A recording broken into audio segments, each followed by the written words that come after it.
This is Tatooine Sons. The next two episodes, this episode and the next episode, are the ones where we really do address the biggest criticisms. I thought we did that last episode. We talked about them as like individual criticisms, Mhm. Holdo maneuver, Rose. We talked about some of that stuff on that. But we're going to dive into the most common criticism next week. It's a whole episode about Luke Skywalker. Okay. And that's how we'll close out the series. But this one is really about, it's tied into it, but it's about the Force with this. My question as we kind of frame the conversation all together is, did Rian Johnson, in your opinion, break the Force or restore the Force in the way that he presented it in The Last Jedi? Was it broken in the first place? Yeah, I was going to say that, I mean, what is there to restore with what he did? Okay, it's a good question. I think that this is really the central question to why The Last Jedi is as controversial as it is when it comes to the Force. Because I do think that the Force had become sort of a Frankenstein's monster of ideas.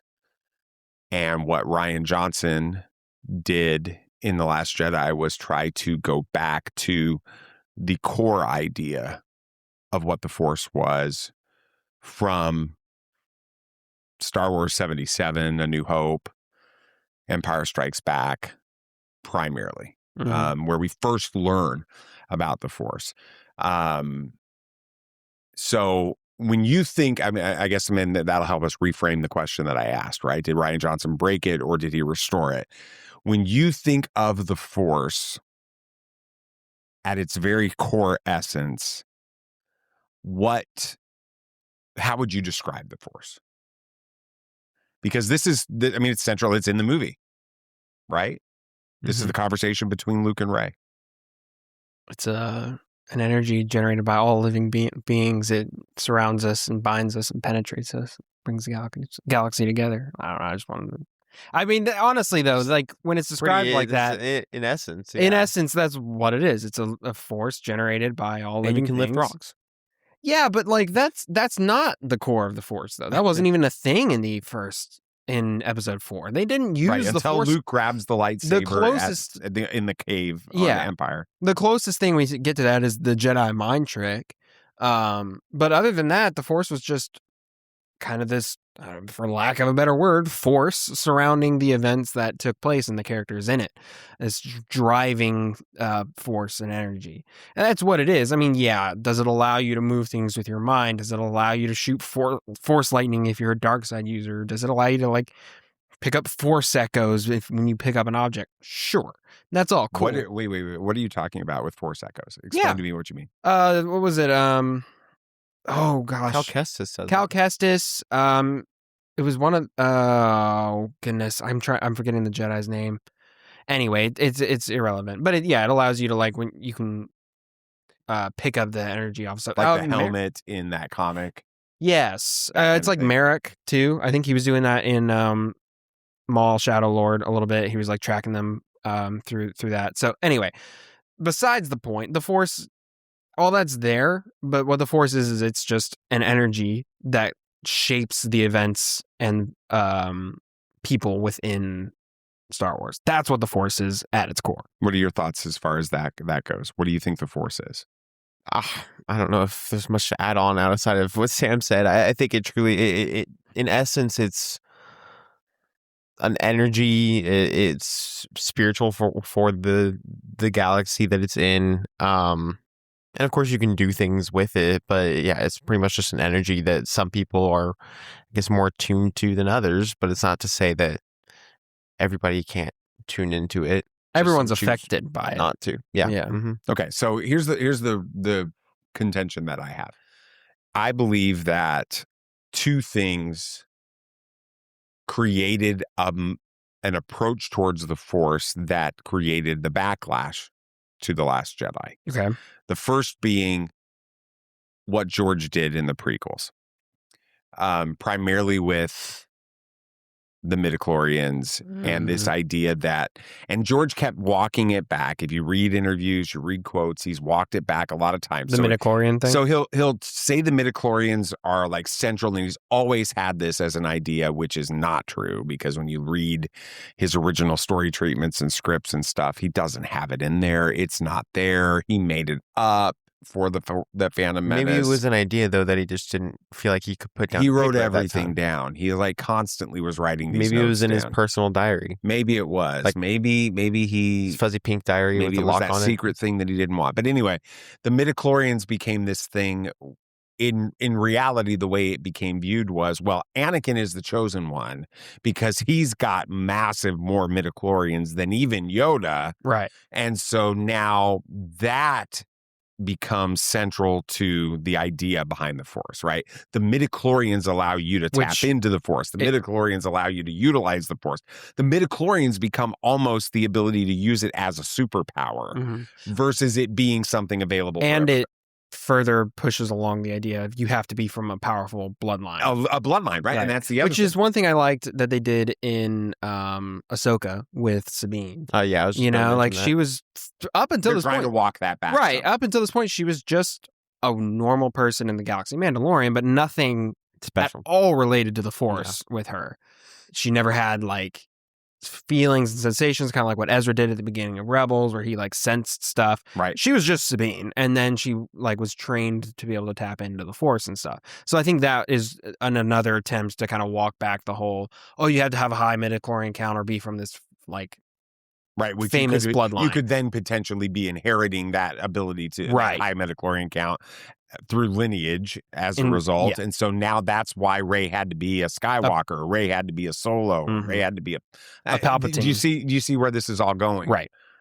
With it. So that's the first thing I think broke it. And I think the other thing is the EU, right? Because the EU turned the Force primarily into superpowers. Yeah, I get that. True. But there's something to be said about the Force giving people unique and cool abilities. I love it. I mean, I have no problem with it, but I'm saying it broke the idea of the Force as being this much bigger mystical something that can't be quantified or used as a way to level up in a video game. I wouldn't say broke the Force. I'd say just turn the focus away. It was always there. And you can read it in some stories, even in when we became back into canon, some of the books through that, all that kind of stuff. The idea of the Force and the way that we see it, or the way it actually is present through all that stuff.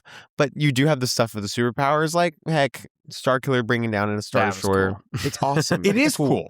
You can have that. And that's fine. It's no problem. But then you have other things like the Ahsoka novel that brought in a lot of discussions. Just talking about that at church this morning. Explain about the Force and how that works. So, yeah, you can have both. Finding her place in it besides being Jedi. It reminds me of a discussion you and I have had regarding the... You and I is in reference to Dad. To Dad and me, yeah. Not Ewan? Not you. Not Mr. McGregor. Not McGregor. I haven't had a personal conversation. But if he did say good morning to me once. We did, yeah. We did. Played that. When we snuck into the show floor celebration 2 hours. He was driving around on his golf cart and he said, good morning, yo. And it was like, good morning. Yeah. Anyway. Hello there. That would you might have passed out. Yeah, that would have been. I was already kind of like shell shocked. Anyway, where were we? We were at the gaming booth. Anyway, yeah. That's besides the point.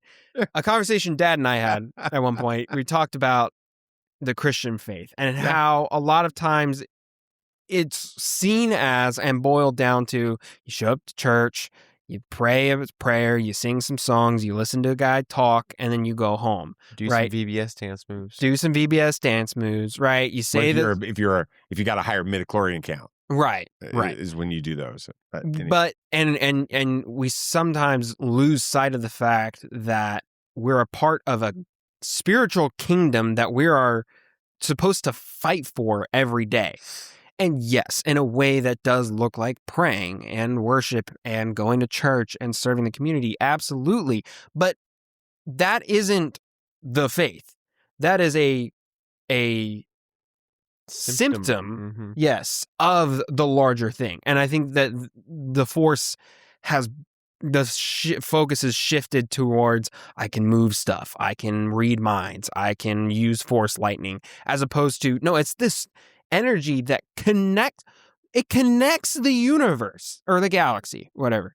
It connects everything in the galaxy and it shapes the events, and you're focused on how it allows you to move rocks. Right, which is why in the beginning of this interchange between Rey and Luke, when Rey finally starts to train with Luke, he asks her what the Force is, and she says it's an ability that helps you read minds and control minds and move rocks.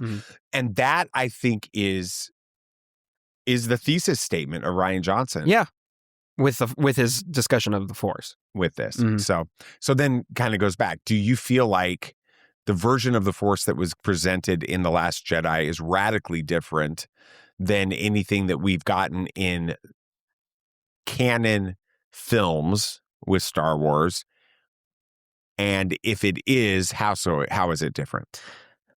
That feels like you're really narrowing the range of what it can be. I think that if you go from general audience, sure. But Sam and I at 10 years old are going to look at Star Wars and be like, yeah, it's pretty cool. You can do stuff. That's awesome. We're not going to think about that the larger bigger picture essence of what it actually means and how it works. So you look at the films, and yeah, there's going to be a lot of that in the I guess your modern mainline, or are you just asking like mainline films in general? Throwing out a conversation. Yeah. I think that you even bring in Rogue One into this discussion with Chirrut and Baze, and you bring in the fact that the Force is way more than being able to move things. They don't even move use things the Force but they do. Well, there is use of the Force in a way of faith and in a way of belief. I was going to say they trust we see that with Chirrut walking past all of those Death Troopers praying the prayer, and then you ask the question to yourself, is that because of his faith in the Force, or is that just the Stormtroopers really bad and blind luck? But you had that discussion. Because he had to get to where he was going in order for this cause. He just trusts. So it's not like you get to the point where it's they're moving everything around. He didn't move the blaster bolts. He didn't move the stormtroopers. None of that. But there is one moment when one of the, like, if you're watching, one of the Death Troopers kind of like looks up and like almost looks confused as to why his shots aren't landing. So you do have those questions, and he's just like, man, it's a bad day. I can't hit anything. Like, what's happening? Happen. So and that came out pre-Last Jedi. It did. And let's just be honest here. People praise Rogue One. I don't know of many people that don't like Rogue One. You know, best Disney, Star Wars, all this people say it's pretty well received. All that kind of stuff. And so we were introduced to that concept right before The Last Jedi.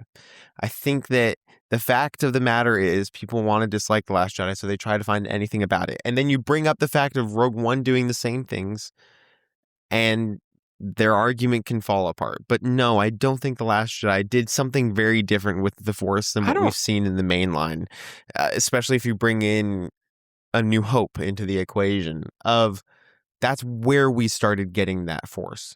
And if you have just watched the main saga, you're already introduced to this idea. And the focus may have been taken away from that. There is no doubt about it. But it's very prevalent within the saga itself. So I truly don't believe that The Last Jedi did something very radically different. I mean, I don't really remember though the usage of the Force in The Last Jedi being a point of a lot of criticism. Oh, yeah, not the usage of the Force, the concepts of the Force. Okay, here's where it starts to get controversial, and we'll deal with some specific criticisms of the Force in a minute. But as a concept within The Last Jedi, when Luke first starts to describe the Force to Rey, and he's talking about light and dark, life and death, you know, all of those, the cycles and all of that. The Force starts to take on this idea that the balance of the Force is something different than what was believed to be the balance of the Force by most of Star Wars fandom, based on the prophecy of the Chosen One, Darth Vader bringing balance to the Force. Remember, in the original trilogy, we don't have the prophecy of the Chosen One. We don't have this idea that he will bring balance to the Force. That isn't a concept in the original trilogy. when that concept was introduced in The Phantom Menace, it changed everything about the Force going forward, and how Anakin now is this chosen one who's now got to come in and bring balance to the Force. So then you have to go back and you have to look at the original trilogy and you have to say, okay, well then how did Darth Vader / Anakin Skywalker at the end of Return of the Jedi bring balance to the Force? Well, he killed the Emperor, right? And therefore he moved away from the dark, came back to the light, killed the Emperor. There are no more Darksiders anymore. Fair. And that brought balance to the Force, which isn't balance. And so Ryan comes in and he starts talking, and they use this, Luke is teaching this to Rey, and that's a different mindset on the Force. It's not the elimination of the dark side. It is a symbiotic balance between the light and the dark, which then the criticism in one of the criticisms of the Force, and we'll get into specific things in a minute, but one of the big criticisms of that movie is that, well, it's basically saying there is no good and there is no evil. It's just this yin and yang symbiotic thing that's going on. I mean, can you understand where people might walk into that or walk out of that movie feeling that way? I am going back to another character that I can see some influence with this with that balance, that true balance, that symbiotic relationship would be Cal Kestis. We see in Jedi Survivor, we see in Fallen Order, he's worried that he'll fall to the dark side.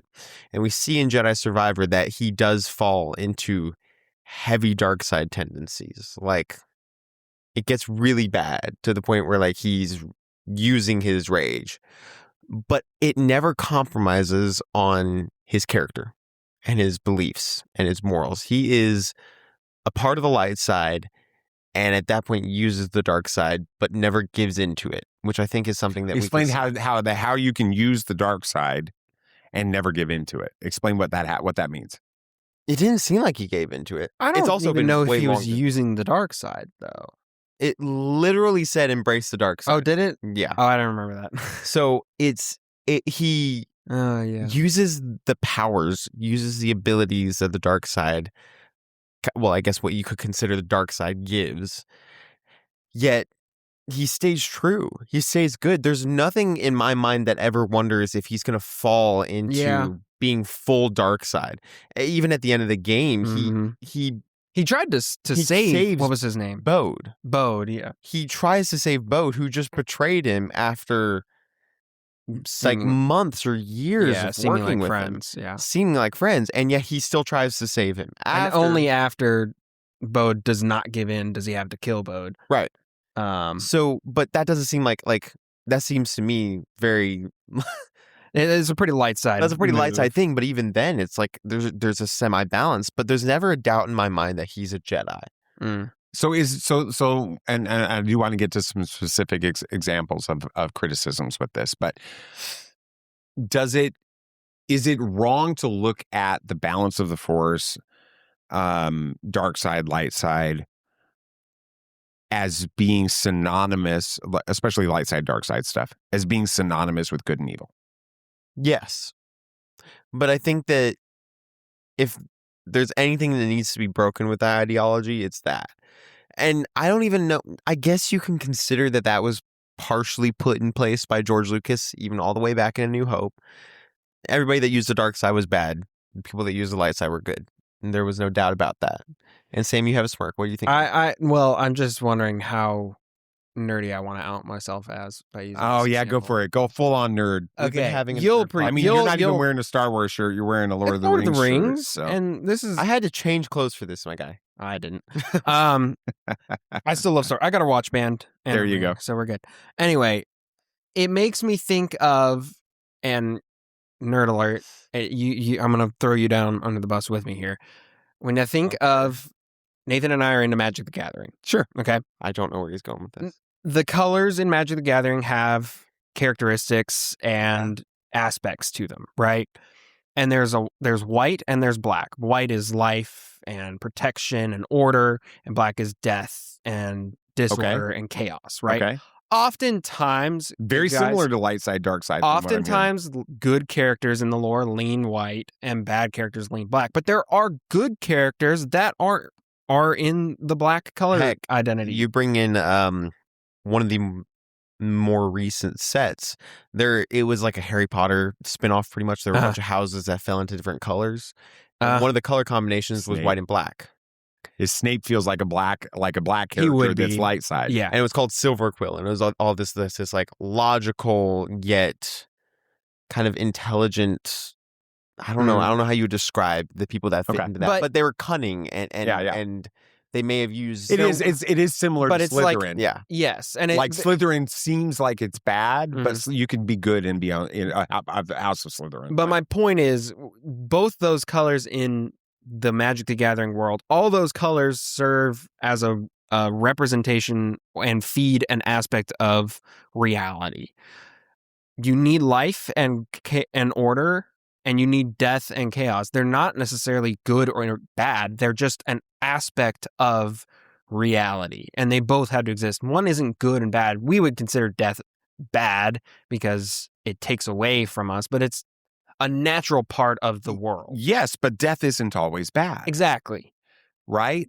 When my father, who had been struggling with cancer for 6 months and getting worse and worse, deteriorating and miserable and all of that, I had to stay up with him all night, the night before he passed away.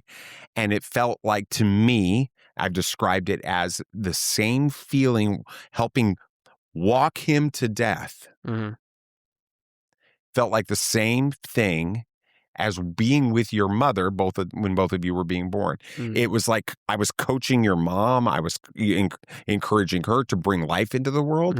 And I was coaching my dad toward releasing this like unnatural grasp on this realm, this physical life. Because, and part of that is because I know that there is an afterlife. Right. I believe that there's an afterlife. I experienced enough in that moment to never doubt that with it. And so death is seemingly bad, but death can bring life. And it did in this situation. And I think that's a lot of kind of the way that Rian is describing. And if you look at the Force through that mindset, right? The dark side, the way we've seen it used, has always been a way to in almost a perversion of the Force, right? The dark side has always been used in a selfish manner to kill, to torture, to get one's own ways, to cheat death, right? But that's not necessarily what the dark side's for. It's just a thing. Just like how death can be a good thing, it can also obviously be a bad thing. Untimely deaths, murder, things like that, right? Everything has a place and a time, and I think that the Force is just a symbol of that, a representation of that. I mean, it showed in the little or I don't know, the visuals that were played during when Luke was talking to Rey, and he's like death, and then he says rebirth, how like the death fed new life and things like that, right? So I think that the dark side can be used in a way like that. Like going back to your example, Nathan, with Cal Kestis and Bode at the end. I remember in that boss fight, you had to embrace the dark side to finally defeat Bode, but it wasn't a unrighteous anger or anything. He was a threat. Bode was going to compromise so many lives and his own child's life and everything they had worked for. And Cal Kestis stopped that. He had to tap into the dark side, which some would consider evil, right? But I think if you look at it, it was to prevent further destruction. But didn't Seer also do the same thing? Yes, she did. So it didn't work. She died. But, she did die. But you were going against Darth Vader. You weren't going to win that fight. Yeah, you're not going to win that fight. But I truly believe that there's not a problem with it. And it even goes in, like, when you're bringing in another IP, you talk about the Ancient One in Doctor Strange. Someone who, this is now, bear with me here. Okay. In the first Doctor Strange movie, she's been made this big figure. The Ancient One? The Ancient One. She's an amazing figure, been there for who knows how long, powerful. And then we find out that she's been tapping into the dark dimension, using forbidden magic to keep herself alive. for the greater good. Because when the Ancient One dies, then the Dark Dimension would come attack this realm. Until Strange. Until Strange was able to become the Sorcerer Supreme, because that's when it She was waiting for who someone. she was waiting for. Yeah. But she wouldn't have made it without tapping into forbidden magic and the Dark Dimension. Is that Interesting. a problem? Is that evil? No. The Dark Dimension itself is just It's just chaos. It's chaos. But it's about your character more than anything when it comes to using that. So, and I think just like how too much of the dark side is a bad thing, obviously, too much of the light side can be dangerous as well. And I think that's part of why the Jedi fell. Yeah. Explain. Well, they were like, you can't have any attachments or any affection for anyone, right? You can only follow these rules, right? And we had to get rid of the dark side. That's not going to work. Obviously, we saw that. That's not balance by definition. And so that ended up blinding them, and they ended up falling. We've said this time and time again. The thing that makes Anakin would not have turned to the dark side if he had been able to love the way that he was meant to, right? He had to suppress it because the Jedi said, "Oh, all attachment's bad." But why is attachment bad? Because From it a Jedi can cause perspective. you to act selfishly. But the only reason he had to act selfishly was because he would be shunned by the Jedi Order. Because he had to hide this relationship. Well, and not being permitted to go back to Tatooine and rescue his mother. Right. Yeah, I think in some point they're worried that, I think emotion ties into the dark side a lot. It does. And the light side, the Jedi at that point were like, you have to get rid of just all of It's that. all Because it's logic it's a versus doorway to the dark side, which is completely bad. Right. But it's logic versus emotion. And too much of one or the other is not going to work. You have to follow your gut sometimes, but you also have to think things through. And the flaw comes in saying one has to be the case all the time forever, and you can't have. Well, and I think together. that's why when we're in The Last Jedi and Luke is so adamant that it's time for the Jedi to end, I think that was a big part of that as well, because the Jedi were, everything he says in this movie is a direct parallel to what fandom had felt about the Jedi, right? The Jedi are awesome. They're perfect. They're wonderful. They're the good guys. The Sith are the bad guys. And Luke gets to this point, and for whatever reason, and this is one of the big criticisms, he believes that the Jedi have to end, which then to fans, they assume that means the Force is bad. The light side is bad. No, that's too narrow-minded of a mindset, that to be Jedi or to be light side is to be Jedi. But that's the way that I think that's the interpretation. I mean, look at Ahsoka. look at a lot of the Jedi. Right. All the Cal. Look at Ezra. Yeah, but you guys all got to this stuff. understand, Cal is not a Last Jedi, pre-Last Jedi story. True. All of Cal Kestis's story took place after The Last Jedi. So you can't use that and say, yeah, absolutely. Yeah. Everything did. So you can't go point at Cal and say, well, see, Cal was this. No, Cal happened after that. Well, right? I don't know. Okay, I'm not going to say that The Last Jedi made all the influence on what I'm Cal saying, Kestis' story. I get that. But what I'm saying is you got to put yourself back in 2017, in December of 2017, and remember the way that this movie was received. And there weren't these stories to help people frame this idea. This was a radical idea for a lot of fans with it, because we were still season 3 of Rebels. So you talk about Ezra. And honestly, Ezra's, we aren't sure if he's going to fall to the dark side. He had been using the dark side. Maul had been trying to lure him to the dark side to be his apprentice or whatever. And so now we don't see this as being something that can be a balance within this. And then, but we have Ahsoka. How do you go against Ahsoka? Ahsoka never went dark side. Ahsoka's never expressed herself in any way, shape, or form using the dark. Well, if we read the book, she killed that Inquisitor pretty easily. brutally. But okay, No. not easily. It was so that goes back to what Luke is talking about, and I think it's a fundamental part of this movie. Yeah, so that's what I'm saying. It was established before. If you're saying that Ahsoka had something that Luke was talking about in the movie when Ahsoka came out before, then it's an idea that's been there. Well, I disagree because I don't think that there's that many people. The idea may have been there, but I think the issue is Luke talking about the hubris of the Jedi. And I think that's the foundational piece of this, right? What has established original trilogy George Lucas is that Obi-Wan Kenobi and Yoda believe that the solution to the problem is for Luke to face Vader and kill, in Return of the Jedi, kill his father. Mm-hmm. And then Palpatine.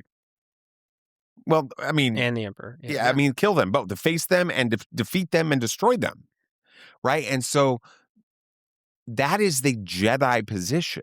So if you're in universe now, if you're Luke, that's all you remember. Luke doesn't grow up in the temple. Luke doesn't have all of this training by the Force and all this.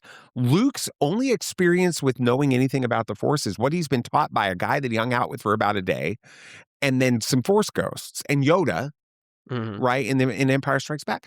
And all he knows is what he has experienced then. And then he finds out that Vader is his own father. He goes back and he asks Yoda about it. Yoda, we joked about this last episode or a couple episodes ago, decides to take a nap because he doesn't want to answer the question and ends up dying. He would rather die than answer the question, is what it feels like in that moment. And then Luke's left with this idea that to be a Jedi and to balance and to do what I have to do to save the galaxy is I have to embrace murdering my own or killing my own father. And that is the same mindset that had so become a part of who Luke was that even though he didn't, that's not how he solves the problem in Return of the Jedi, right? He actually goes against Obi-Wan. He goes against Yoda's teaching, and he doesn't kill his father.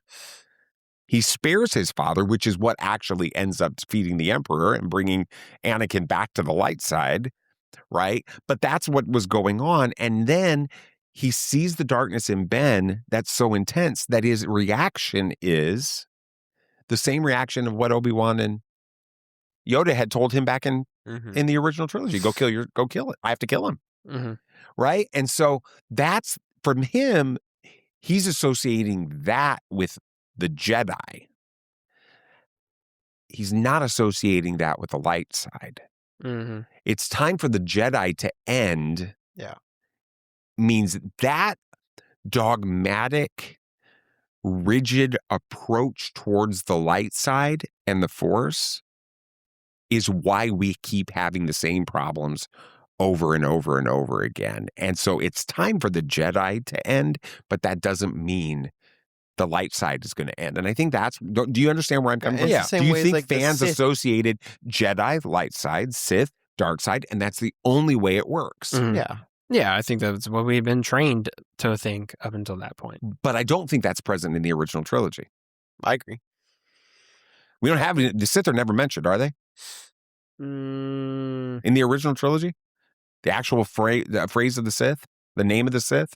In the first 3 movies? I don't think it's mentioned one time. I'd like to say it is. I have no way to fact check right now. I know. But you understand. I mean, it's minimal. You're sitting there trying to remember a moment when it would have been mentioned. Yeah. I if it were, it wasn't very often. The Jedi are mentioned all the time. Sure. Sith aren't mentioned hardly at all. If they are, it's a throwaway line that we've already forgotten. So that means the dark side we can rightfully associate with the Sith. That's a prequel thing. Okay. Or an EU thing. Do you see what I'm coming from on that? I think that it was all of that was in it. What about that? One of the big criticisms of the way the Force works in the Last Jedi is the Rey Kylo stuff, like them being able to communicate back and forth, the Force time type stuff.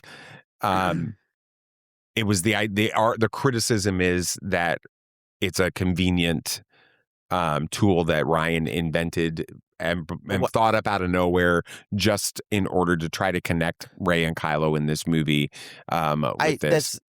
It was an Empire Strikes Back. Did we I was forget gonna that? say, yeah. I mean, Do we forget this? Explain. When Luke is defeated by Darth Vader, hanging outside of Cloud City, and Han and all of them are flying away, and Luke starts saying Leia, all that kind of Lando stuff, and Leia. Han was in Carbonite. That yes, and Leia's like, turn around, and turns around and finds Luke. So you're is that? You're viewing that moment as being we just sort of a scaled back, weaker illustration. I would say even the moment in Episode 3 when Anakin's he's in the temple about to do what he's about to do, and he looks, and Padme's like in their apartment. Padme starts like crying or whatever. Yeah, I think that's a great scene. It is. I think that's an even further scaled back. It's just this time we see how it works, and these people are both. Well, it's definitely amped up in this one. Well, yeah, because both these people are fully in tuned with the Force. These are Force users. Leia at the time was not a Force user. We know she was not dealing with her training. If we go by Rise of Skywalker standards, all that stuff, she was not doing her training yet.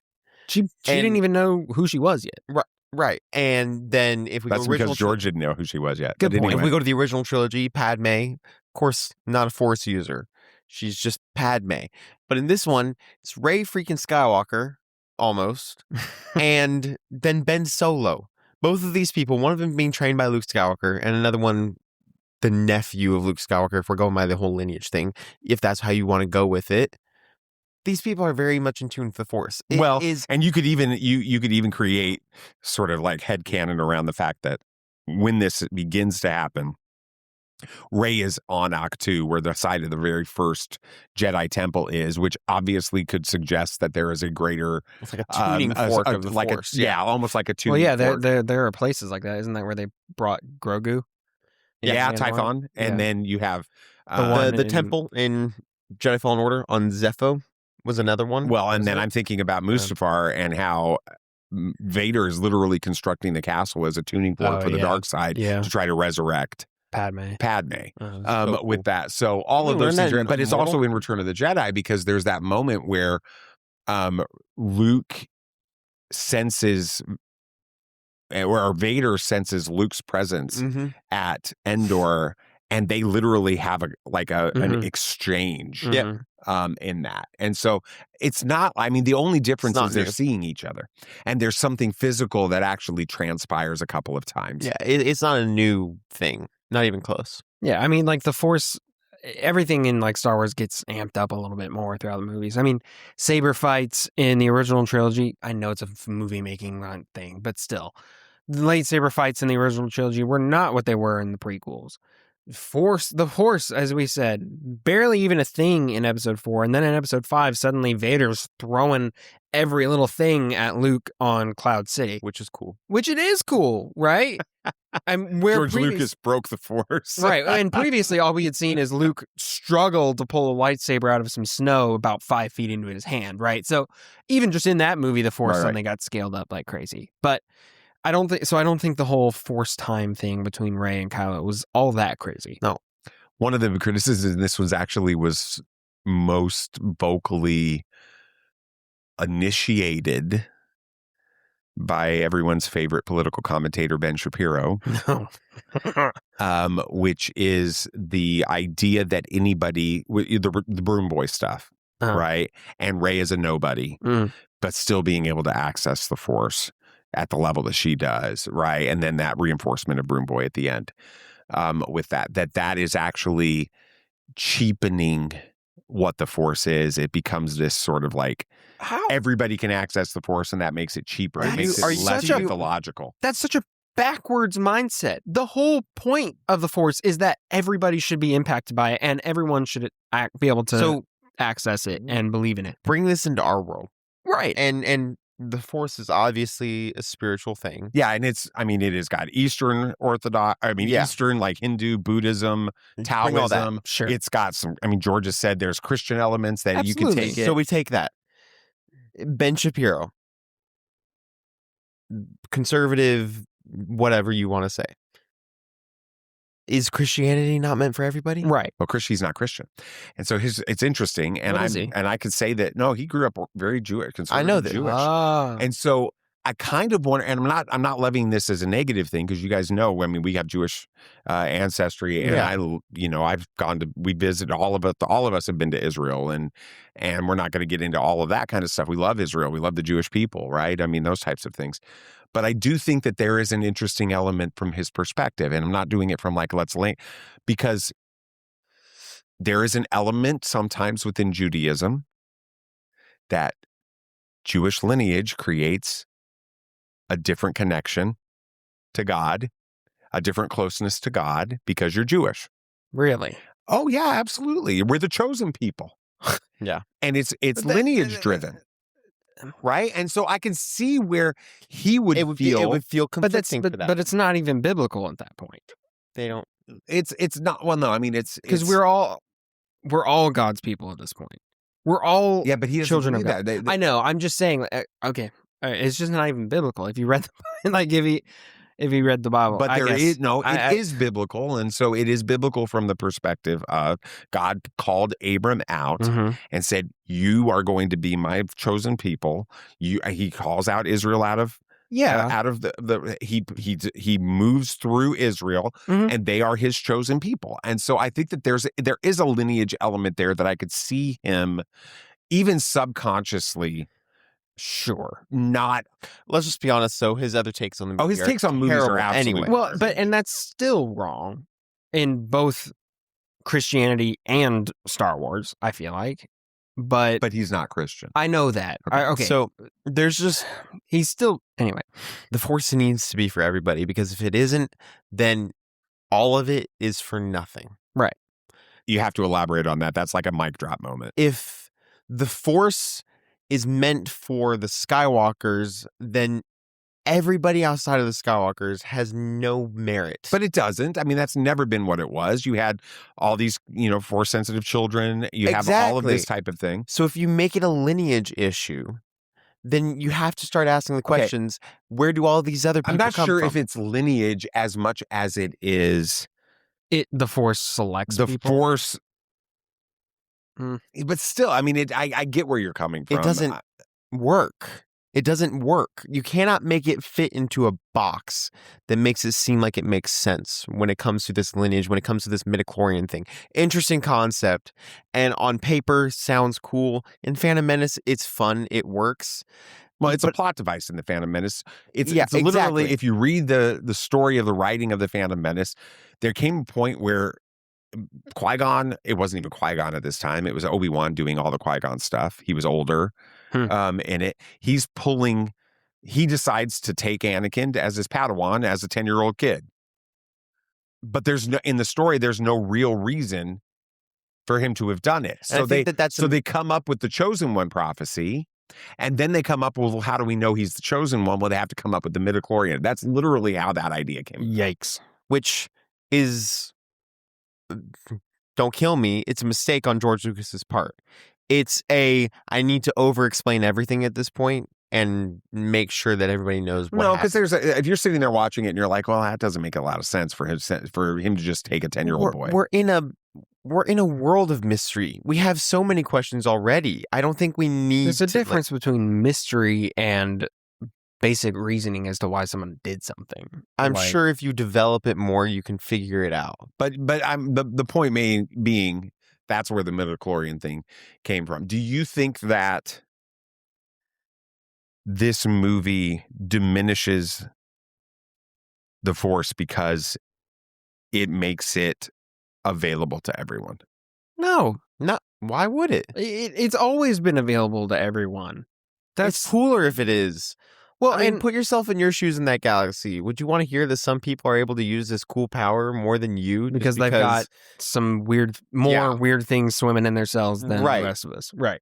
that just doesn't sound awesome. And if you can have anybody be the potential to be a Luke Skywalker, that's cool. Well, and it's funny how in the post the Last Jedi era, especially in the development of the Mandalorian, Mhm. right? There's this idea of Grogu's got this super massive high midichlorian count, and so all the bad guys in the Mandalorian are trying to access Grogu so that they can replicate or utilize that high midichlorian count in his blood, DNA, whatever, to Make clones that are force sensitive. Right, They're that's what trying to Gideon utilize that for dark side Mhm. approach versus it's a light side type thing. It's interesting on that. One of the big criticisms also is just the way that Yoda like burns down the sacred tree and laughs about the Jedi texts being destroyed and all that. And the idea behind that was that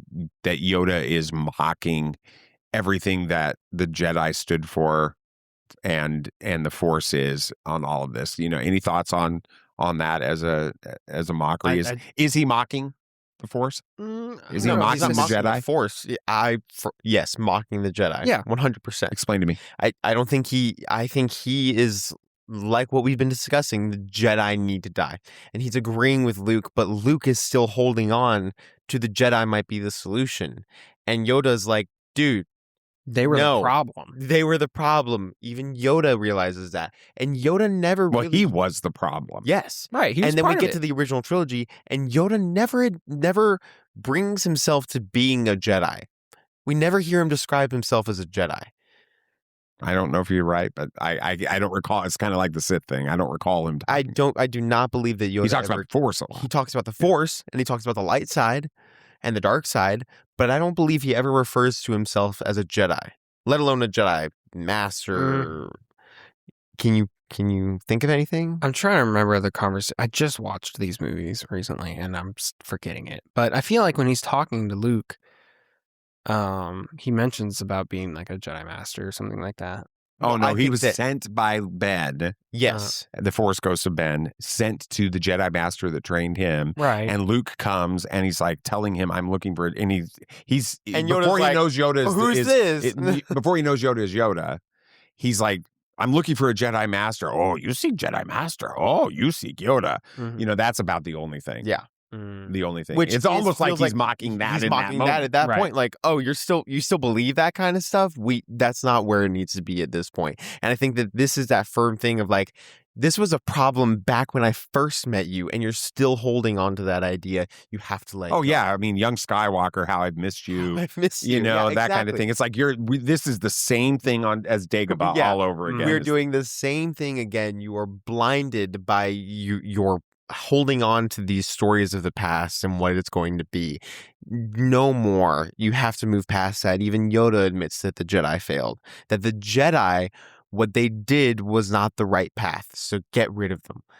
And the Sith are not good either. That's a firm belief. You don't need the Jedi and you don't need the Sith, but you do need the light and you do need the dark. Yeah, I mean, what it is you need to trust in the Force, not trust in the light side and trust in the dark side. Right. Because you'll only be disappointed by that point. Explain.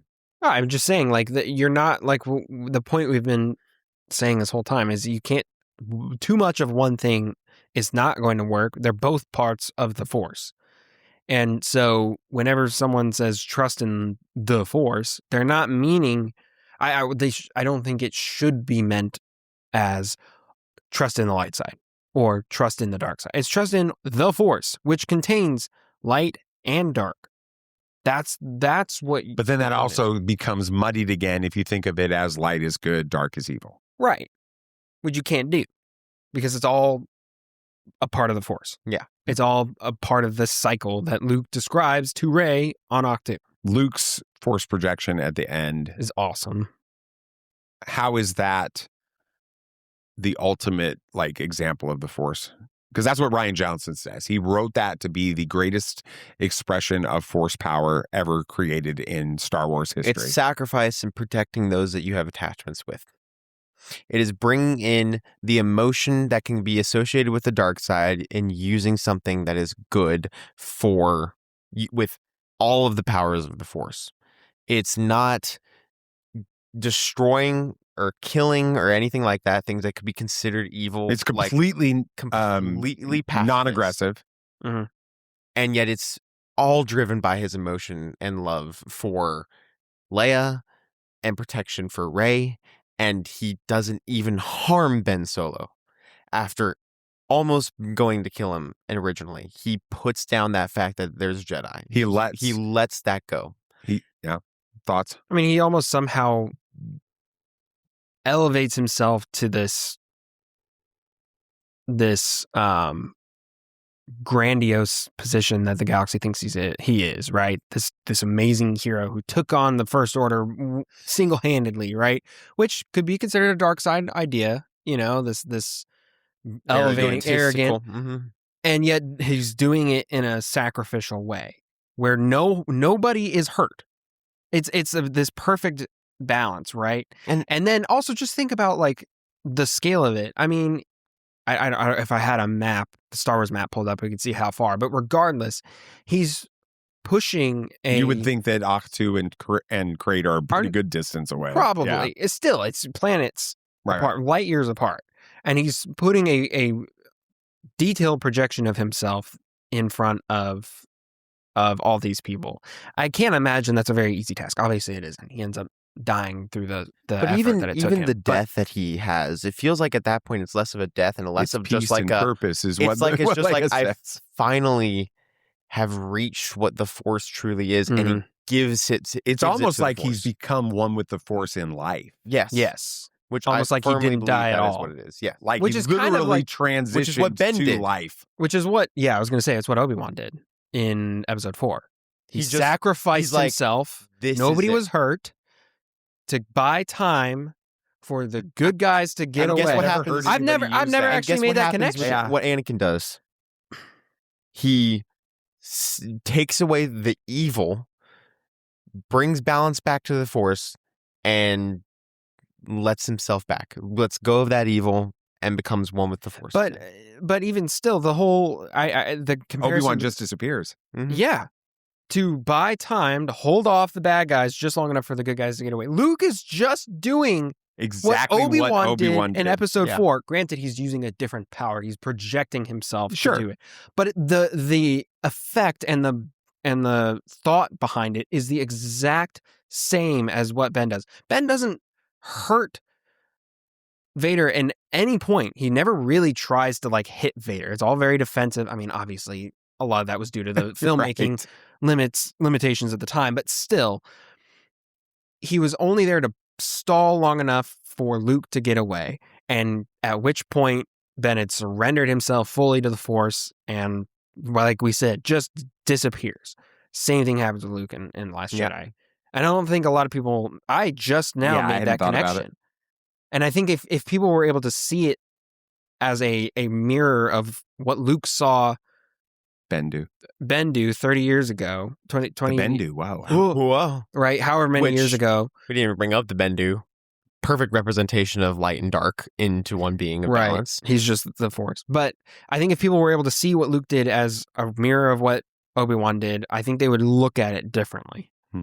When I think about this conversation, I think about how we are able to embrace this idea of the duality of the Force. I think that's what we're talking about here, Yeah. right? It doesn't have to be one or the other. Mm. It can be both, and the both can be good, and the both can be evil, Mm. right? I mean, that idea is the light side. The Jedi are the practitioners of the light side, and yet their own dogmatic adherence towards that created all the darkness that led to the Emperor. Mhm. That's what Luke is talking about in that movie, with it. And there is, Anakin is fighting the dark side in especially in the prequels, or in 2 and 3 specifically. With that, he's fighting the dark side where that emotion, that dark side is pulling him to through the Force, is pulling him to try to rescue his mother.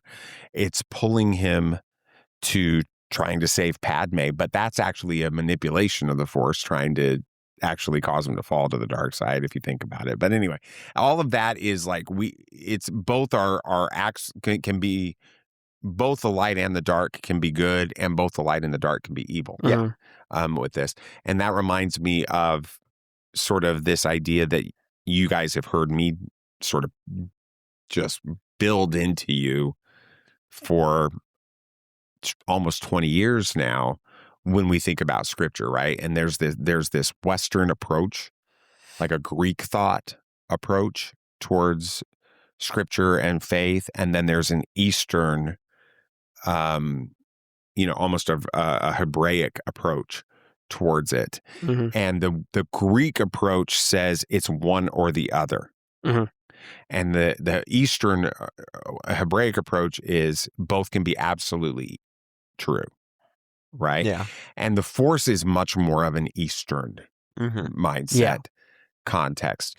But it reminds me of that thing we had Monday night at church, where the guy was like trying to understand or trying to explain. He was struggling with it to get it communicated, but he was trying to explain that God can be God is unchanging and God is relational, and that they aren't contradictory, right? There's this idea, but it's a Greek. Mom and I were driving home, and I'm like, the problem is he's trying to frame that as being Western. Greek, a Western approach. You can't be both. Right. And I'm like, it's just an Eastern approach. God is 100% unchanging in his character, and he's 100% relational, which means he will move heaven and earth and change everything. He will become a man in order to save humanity. Mm-hmm. That is the ultimate change. God became man. Right. And so all of that to combine, it's easier, I think, for us because we have a paradigm that's okay with both. Mm-hmm. Yeah. And I think a lot of people struggle because they have a Greek Western mindset, which is it's one or two. It's A or B. It can't be both at the same time. I mean, it's like binary computing versus quantum computing. Quantum binary is you've got ones and zeros. Bits. That's it. You got it. It was 0 or 1, and that's how all computers are built. And then the quantum computer came around, and it's basically like, no, it can be a 1 and a 0 at the same time. And it's revolutionized computing, right? And it's still in its infancy. They're still trying to figure out what that even developing means. Yeah, it, right. But that ability to be one and both at the same time is it's like what was that paradox that they mentioned in Oppenheimer? And he was writing down this theory and was like, it exists and it doesn't exist. It's a paradox, and yet somehow it works. How can it? Yeah. It's just like, it's not as foreign of a concept as you would think, because it can either be a religious mindset or it could be a scientific idea right now between quantum computing and stuff. Things can be 2 and 1 at the same time. It's weird. We're not really like... And we'll learn. It breaks our brains. Yeah, because it's a higher dimensional thinking, right?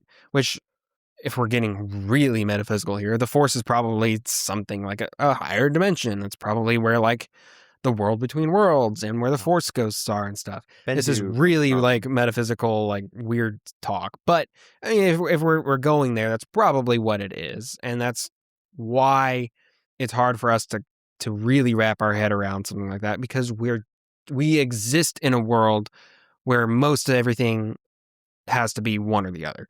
You can't have your cake and eat it too in our universe and our dimension. So